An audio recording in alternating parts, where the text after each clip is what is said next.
Imagine this scenario with me, because I know we have all been there. You are sitting at a dinner table. On one side, you have got a guy. Let's call him Mike. Mike is sitting in front of a feast that looks like a Super Bowl spread. He has got a double quarter pounder with extra cheese, a mountain of greasy chili fries, maybe a couple of slices of pepperoni pizza on the side, and a large chocolate milkshake to wash it all down. Mike weighs about 155 pounds, soaking wet. He eats like a linebacker, but he looks like a marathon runner. It makes zero sense. Now, look at the other side of the table. There is poor Steve. Steve is staring at a miserable tiny plate. He has got 3 spoons of plain boiled brown rice and a sad little pile of steamed vegetables. No butter, no salt, just sadness. Steve weighs nearly 200 pounds. Even though he's basically eating bird food, the scale refuses to budge. The kicker? If they decide to grab a late-night snack, like a couple of heavy Philly cheesesteaks, Mike will wake up the next morning weighing exactly the same. Meanwhile, Steve feels like he gained 5 pounds just by looking at the wrapper. It feels like a cosmic injustice, doesn't it? This story isn't fiction. It is the reality for so many of us. We all have that one friend we call the human garbage disposal, the guy who eats everything in sight but stays skinny as a rail. So, what on earth is going on here? Why is the universe so unfair? Welcome back, everyone. I am Night Question, and tonight we are diving deep into a mystery that keeps many of us awake and hungry at night. Why do some people eat like kings and stay thin while others struggle? Before we start pointing fingers or accusing Mike of having a tapeworm, let's get real for a second. Being that skinny isn't always a superpower. Sometimes it's a red flag. Generally speaking, gaining or losing weight comes down to a fundamental biological equation, the balance of energy. Think of your body like a bank account. The food you eat is the deposit that's the energy coming in. The energy your body burns just to stay alive and move around is the withdrawal. If your deposits are smaller than your withdrawals, your account balance, your weight goes down. It is simple thermodynamics. Your body has to pull from its savings, which is your stored fat, to keep the lights on. On the flip side, if you are depositing way more cash than you are spending, your body has to stash that extra energy somewhere, usually on your waistline. Now, for some people, being underweight is actually a glitch in this system. It is a malfunction. They might be eating plenty, but their body is like a car with a leak in the gas tank. It's not processing or storing that fuel correctly. We need to understand that being chronically underweight can be just as risky for your health as being obese. We all want to be fit and lean, sure, but there is a fine line between being healthy lean and being medically underweight. So, how do you know where you stand? Are you just naturally slim? Or are you in the danger zone? We have a tool for this called the Body Mass Index, or BMI. It is a simple calculation that gives us a snapshot of your health status based on your height and weight. You don't need a doctor to figure this out. You can pull out your iPhone or Android right now. Go to the App Store, type in BMI Calculator, and you will find 100 free apps. You punch in your details, switch the settings to pounds and inches if you are here in the US, and hit Calculate. If that number pops up between 18.5 and 24.9,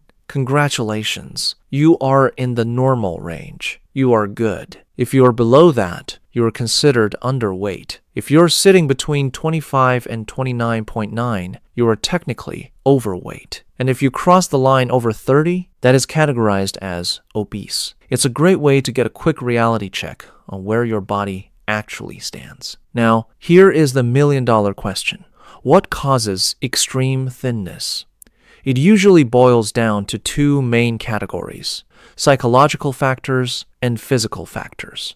Let's talk about the mind first. You would be surprised how much your brain controls your waistline. Take depression, for example. It is a heavy weight to carry mentally, but it often leads to physical weight loss. When someone is in a deep depression, their appetite can completely vanish. Food just loses its appeal. Then there is anxiety and stress. When you are super stressed, your body goes into fight or flight mode, which can suppress your digestive system and kill your hunger cues. But the most dangerous one is anorexia nervosa. This isn't just dieting. This is a serious mental health battle where a person has an intense, often irrational fear of gaining weight. They might look in the mirror and see a heavy person looking back, even if they are dangerously thin. This leads them to starve themselves, which physically breaks the body down while tricking the mind. Now, let's flip the coin to the physical side. This is where our friend Mike comes in. One of the biggest reasons people stay skinny despite eating a ton is a high metabolic rate. You hear people say, "Oh, he has a fast metabolism."